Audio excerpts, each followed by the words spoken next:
الحمدللہ رب العالمین والصلاة والسلام علی اشرف الانبیاء والمرسلین اما بعد فاعوذ باللہ من الشیطان الرجیم بسم اللہ الرحمن الرحیم. ویورز اینڈ لسنرز کی خدمت میں سید شہریار داؤد کی جانب سے السلام علیکم ورحمۃ اللہ وبرکاتہ. ویورز اینڈ لسنرز، آپ دیکھ رہے ہیں پروگرام افواہ یا حقیقت، اور آج ہم اس کا پہلا ایپیسوڈ دیکھ رہے ہیں جس کا ٹاپک ہے کالے ٹیکے سے نظر نہیں لگتی.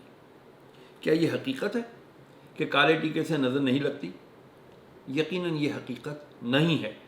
یاد رکھیے گا کہ اسلام سے پہلے بہت زیادہ اس قسم کی توہمات، یا عام زبان میں ہم سے توہمات کہتے ہیں، یہ عام تھی. معاشرے کے اندر بچیوں کی پیدائش کو برا سمجھا جاتا تھا.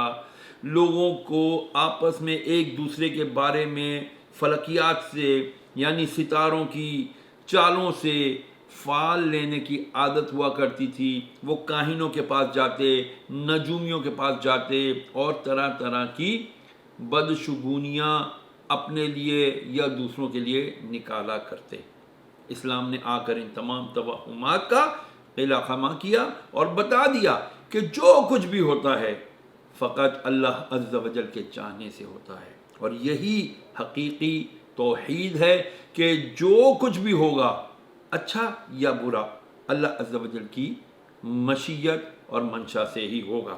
اب آئیے اس مسئلے کے اوپر کہ جی ہمارے ہاں جب بچہ پیدا ہوتا ہے تو فوراً اس کے ماتھے پہ کالا ٹیکا، یا کان کے پیچھے توے کی کالک، یا کبھی کاجل کا ٹیکا لگا دیا جاتا ہے، اور تصور یہ کیا جاتا ہے کہ جی یہ کالا ٹیکا ہم نے لگا دیا تو اب ہمارے بچوں کو نظر نہیں لگے گی.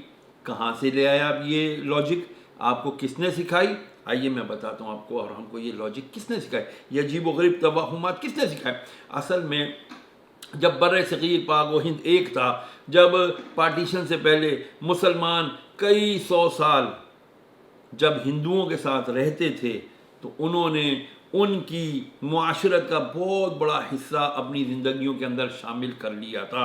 جیسا کہ عصر کے بعد جھاڑو نہیں دینا، جیسا کہ بچیوں کا پیدا ہونا تو پھر اس کے لیے طرح طرح کے کپڑوں کی تراش خراش کرنا، اسی طرح سیدھی آنکھ پھڑ کے تو عورت کے لیے برا، الٹی آنکھ پھڑ کے تو مرد کے لیے برا.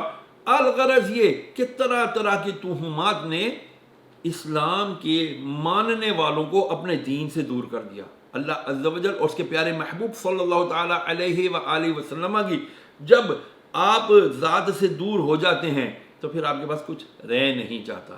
جب ایمان ہی نہ رہا تو پھر باقی کیا چیز رہ گئی. اب دیکھیے یہ سوچنا کہ جی بچے کی یا ماں آنکھ پر کاجل لگا دیں گے، توے کی کالک لگا دیں گے کان کے پیچھے تو یہ بچ جائے گا، ایسا کچھ بھی نہیں ہے. قرآن مجید فرقان حمید اس سلسلے میں ہماری بہت واضح رہنمائی فرماتا ہے، کہتا ہے لا یکلف اللہ نفسا الا وسعها، نہیں دیتا میں کسی جان کو تکلیف اس کی طاقت سے زیادہ. لہا ما کسبت وعلیہا ما اکتسبت، اس پر تو وہی آتا ہے جو وہ کرتا ہے. اگر اچھا کرتا ہے اس کے ساتھ اچھے اعمال پیش آتے ہیں، اگر برا کرتا ہے اس کے ساتھ برائیاں پیش آتی ہیں. تو پتہ چلا کہ قرآن مجید فرقان حمید ہمیں یہ بتا رہا ہے کہ یہ کالا ٹیکا لگانے سے نظروں وظروں کا کوئی تعلق نہیں ہے. کالا ٹیکا لگانے سے کسی کی نظر کیا کٹے گی؟ ارے اگر ہم قرآن مجید فرقان حمید کی سورہ فاتحہ، جس کے بارے میں میرے آقا علیہ الصلوۃ والسلام نے فرمایا یہ شفا ہے، سورہ فاتحہ اس کا ایک اور نام سورہ شفا بھی ہے. اگر تم کسی بیمار کو 7 مرتبہ سورہ فاتحہ پڑھ کر اگر تم پانی پر دم کر کے اس کو پلا دو تو اس کو شفا ہو جائے گی. اور نظر بد کے لیے میرے آقا علیہ الصلوۃ والسلام نے بڑی خوبصورت بات ارشاد فرمائی کہ تم سورہ فلق اور سورہ ناس، جو کہ جادو کو بھی کاٹتی ہے، نظر بد کو بھی کاٹتی ہے، اور اگر تم سورہ قلم کی آخری 2 آیتیں 41 بار پڑھ کر اپنے بچوں پر، اپنے گھر والوں پر دم کر دو تو انشاءاللہ العزیز یہ نظر بد سے حفاظت کا بہترین ذریعہ ہے. آئیے ہم اپنا آج کا پروگرام کا اختتام اس نیت سے کریں کہ ہم اللہ عز و جل اور اس کے پیارے محبوب علیہ السلام کے بتائے ہوئے دین کو صحیح معنوں میں اسٹڈی کریں گے اور اس پر عمل کرنے کی کوشش کریں گے. اجازت دیجیے اس یقین کے ساتھ کہ اپنا بہت خیال رکھیے گا اور ہمیں دعا میں یاد رکھیے گا.